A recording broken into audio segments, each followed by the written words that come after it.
So let's look at this. First main heading I want you to see is in verses 15 through 17. It's the recommission.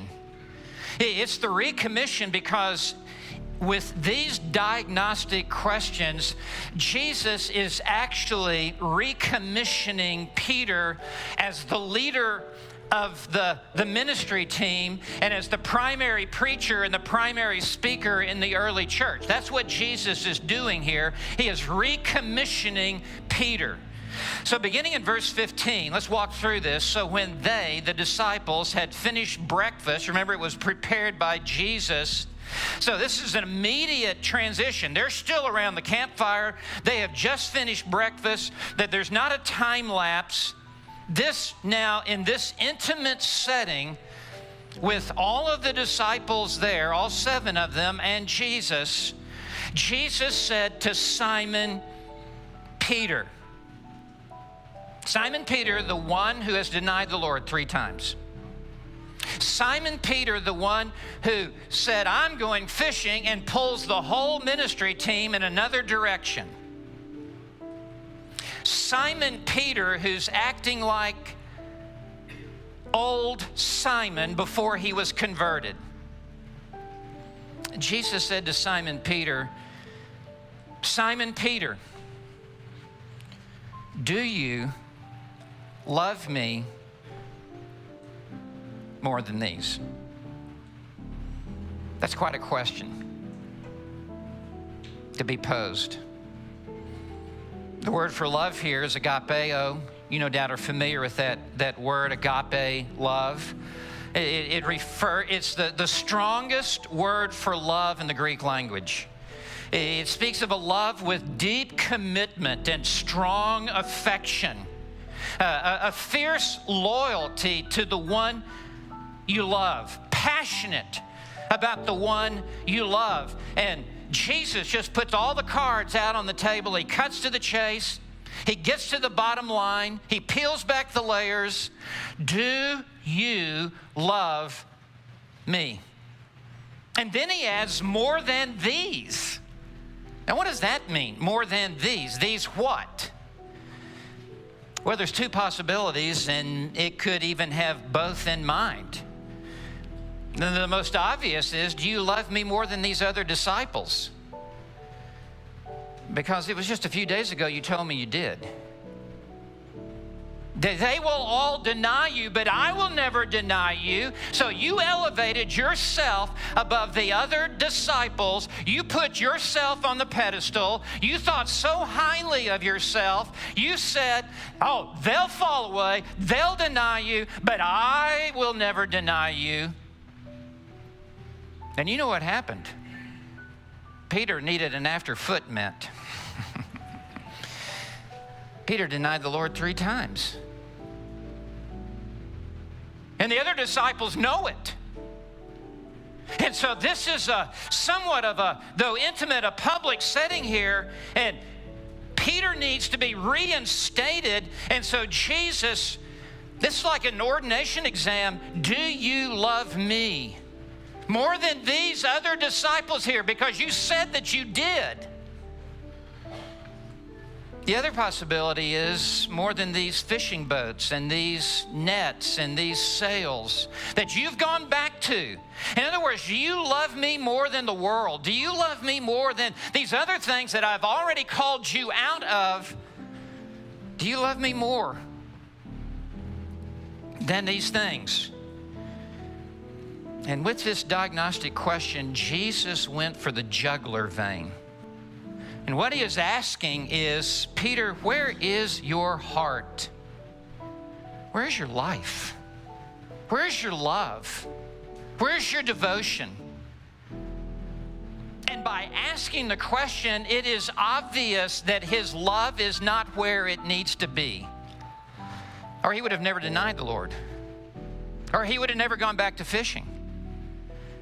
If he truly loved the Lord as he should. This is an embarrassing question for Peter to be asked.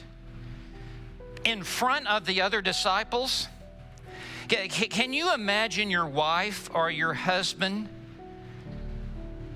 in a small group Bible study looking at you in front of everyone else and saying, "Do you love me?"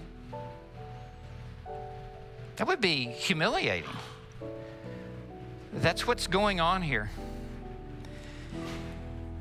And he said to him, Peter said to Jesus, yes, affirmative, because all believers do love Jesus. Yes, Lord, you know that I love you. And as many of you are well aware, this second use of the word love that Peter now uses is not the same word for love that Jesus used. Jesus used the word agapeo, which is love at the highest level, love in its strongest measure.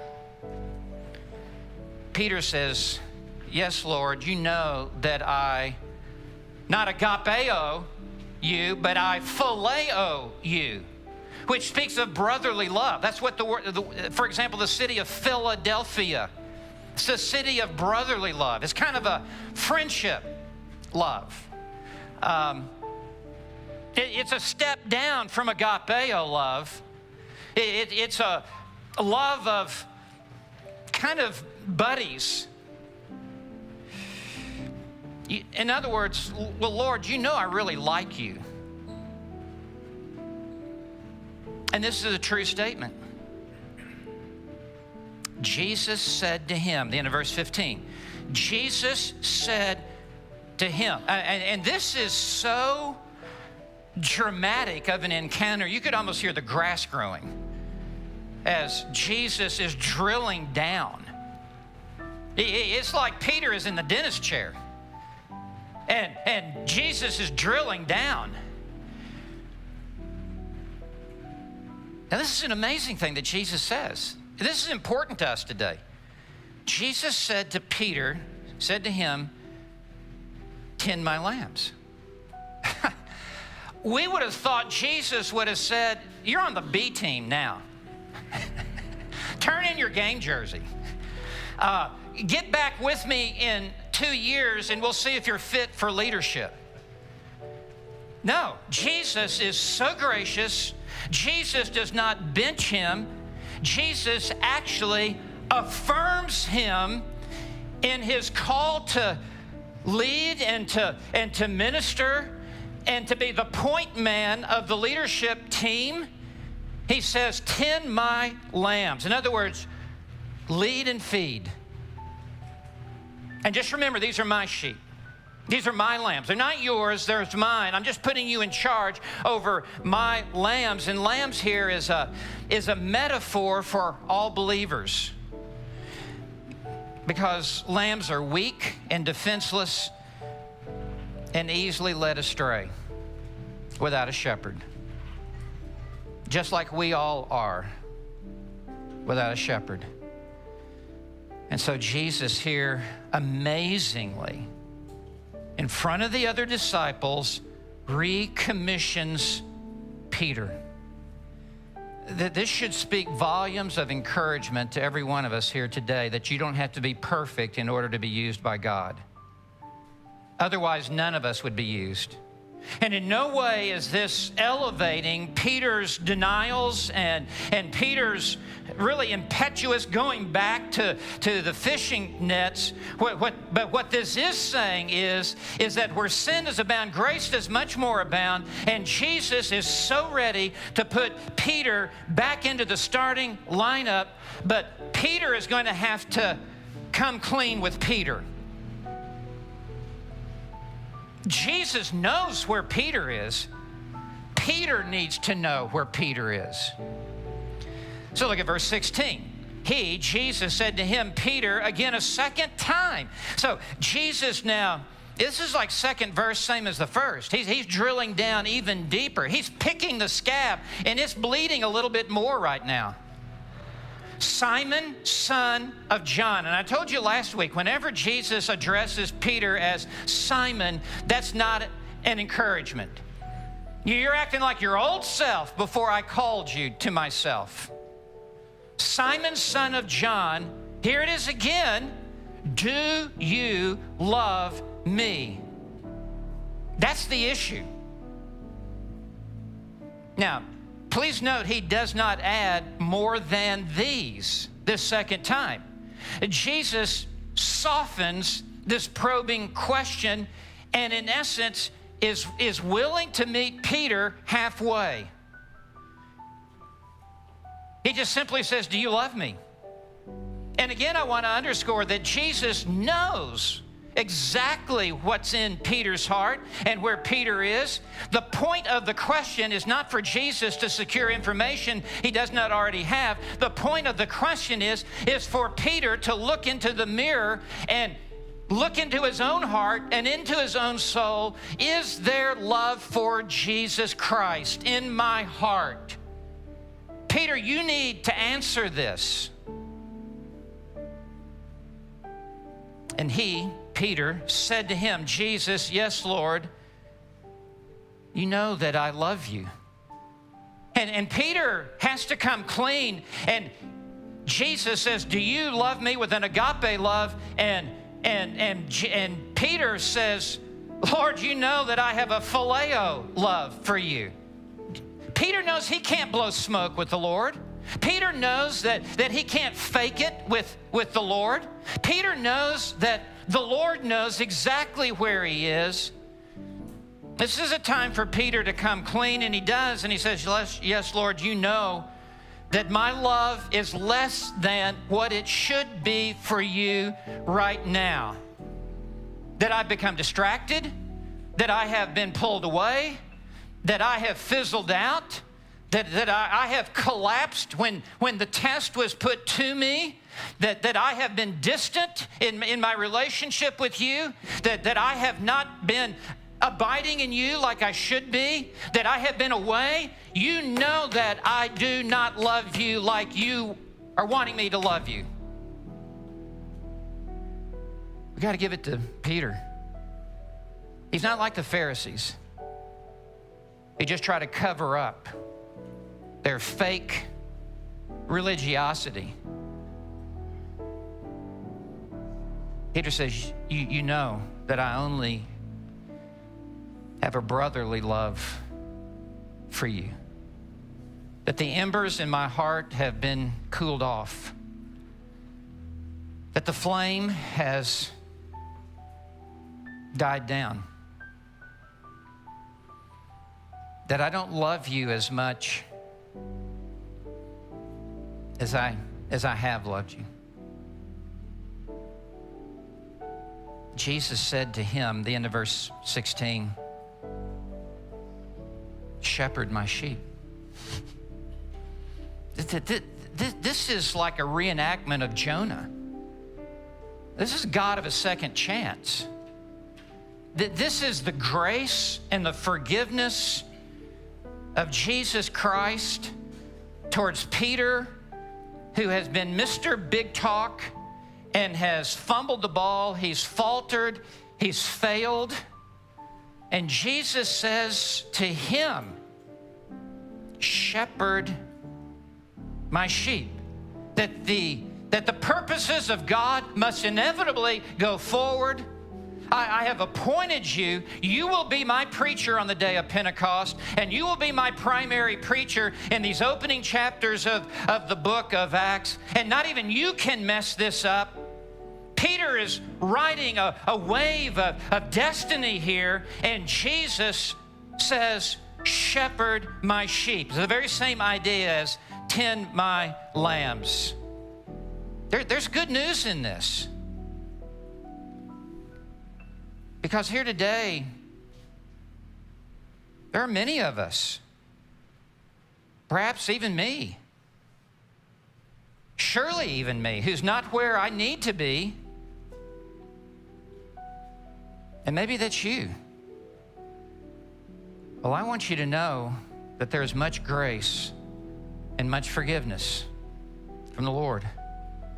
And let me just put an asterisk here. I do believe that there are sins that disqualify you from the pulpit and from the ministry. And you get one shot at the pulpit. And you mess that up, you're out. And so this is not saying, hey, you can just live however you want to live and I'll still use you. But what this is saying, Jesus is saying to Peter, I'll take you where you are, and I'll take you where you need to be, and I will use you with a huge responsibility to shepherd my sheep. So look at verse 17. He said to him the third time, this won't go away. It's like a boomerang session. Here it comes again. He said to him the third time. Why a third time? Because Mr. Big Talk denied him 3 times. Because Peter denied the Lord 3 times. You're going to have to man up now. And you're going to have to confess this, in essence, 3 times. You're going to have to repent 3 times. We're going to have to make this right. And Jesus is going to make it right, but not independent of this painfully excruciating recommissioning back into the leadership of the disciples. There's no cheap grace here. You're going to have to go through this awkward examination. So he said to him the third time, Simon, son of John. Simon Bar-Jonah. Do you love me? And how gracious of the Lord, this time when Jesus says, do you love me? He does not use the verb agapeo. Jesus now comes down to Peter's level and meets Peter where Peter is and uses the word that Peter has been using to self-describe himself. Jesus now says, do you phileo me? Because I know exactly where you are. And I'm not kicking you out. I'm going to reinsert you and raise you up. Do you love me? Do you even like me a lot? Do you have even brotherly love for me? And how painful this must have been for Peter to have to hear this. That the Lord is lowering somewhat the standard to come down to Peter's level of spirituality. And Peter said to him, Lord, you know all things. And that's the wisest thing to say to the Lord. Lord, you know all things. You know that I love you. Phileo. You've read me like an open book. You haven't just looked at me, you've looked into me. In fact, you've looked through me. Hebrews 4, verse 13, all things are open and laid bare before the eyes of him with whom we have to do. There are no secrets in heaven, and no secrets with the Lord. He knows it all. And Jesus said to him, now this is the third time, tend my sheep. And he reaffirms his commitment to Peter. And though Peter has faded towards Jesus, Jesus has not faded towards Peter. Though Peter has somewhat folded his tent and just collapsed, the Lord has remained the foundation of his life, and the Lord has pledged to continue to use Peter. This should speak volumes to every one of us. Let's be honest. Most of us here live in Dallas, Texas, and there are a million distractions going on all around us. There's work, there's traffic, there's office, there's school, there's kids, there's grandkids, there's the mall, there's shopping, there's everything going on. And we're getting signals from every direction, from television to cable TV to the internet to the cell phone, to on and on and on and on. And let's be honest, many times in our Christian lives, Even this week, we have been distracted from loving the Lord, which is the single most important thing. And yet how gracious the Lord is towards us. Every time I walk up to this pulpit, my prayer usually goes something like this: Lord, you know I've not prayed enough. I mean, do any of us pray enough? But the Lord continues to use us because His love is that agapeo love. There's one thing I want to bring to your attention here. For those of us who serve the Lord, which would be all of us, Jesus does not say to Peter, "Do you love sheep?" Because there's some sheep that are pretty hard to love. He says, "Do you love me?" And if you love me, which gets at the heart of the matter, then you will have a supernatural love given to you for the sheep. If you're being asked to serve in the nursery, the question is not, do you love little babies? The question is, do you love Jesus? And if you love Jesus, you're going to love His little lambs. So, this is the recommissioning. Do you love me? Do you have a deepening affection for me? Are you on fire for me? Is there passion in your soul for me?